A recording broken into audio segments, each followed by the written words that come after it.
Hello' friend, আশা কৰোঁ সকলোৰে ভাল। খুব ধুনীয়া এগৰাকী লেডিক মই ট্ৰাইবেল লুক ক্ৰিয়েট কৰিছোঁ। দেখিছে, তেওঁৰ নাম হৈছে দীপিকা আৰু ট্ৰেডিশ্যনেল ড্ৰেছত দেখিছে। লগতে আৰু এগৰাকী মই অসমীয়া লুক ক্ৰিয়েট কৰিছোঁ। তেওঁ ৰিচেপশ্যন লুক বিচাৰিছে, তো তেখেতক মই ৰিচেপশ্যন লুক ক্ৰিয়েট কৰিছোঁ। যিহেতু এইটো কোনো ধৰণৰ বিয়াৰ পাৰ্টি এইবোৰ অকেজনৰ কাৰণে মেকআপটো কৰা নাই। তেওঁলোকে অফিচিয়েলি যিহেতু চাকৰি কৰে, তেওঁলোকৰ অফিচৰ ফালৰ পৰা এটা প্ৰগ্ৰেম আছে, কালচাৰ প্ৰগ্ৰেম, তাতে মেকআপটো কৰিছোঁ। দেখিছে এইটো চতুৰ্থ সমবায়ী মেলা, তো 2025 দেখিছে খুব ধুনীয়াকৈ ৰেম্পত ৱৰ্ক কৰিছে।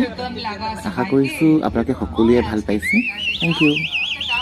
সমবায় মেলা হয়েছে মই আজকে কাবুই ট্রাইবতে সবাইকে মৰম পৰা বেছি মৰম পৰা ওয়েলকাম কৰিবলৈ আছে।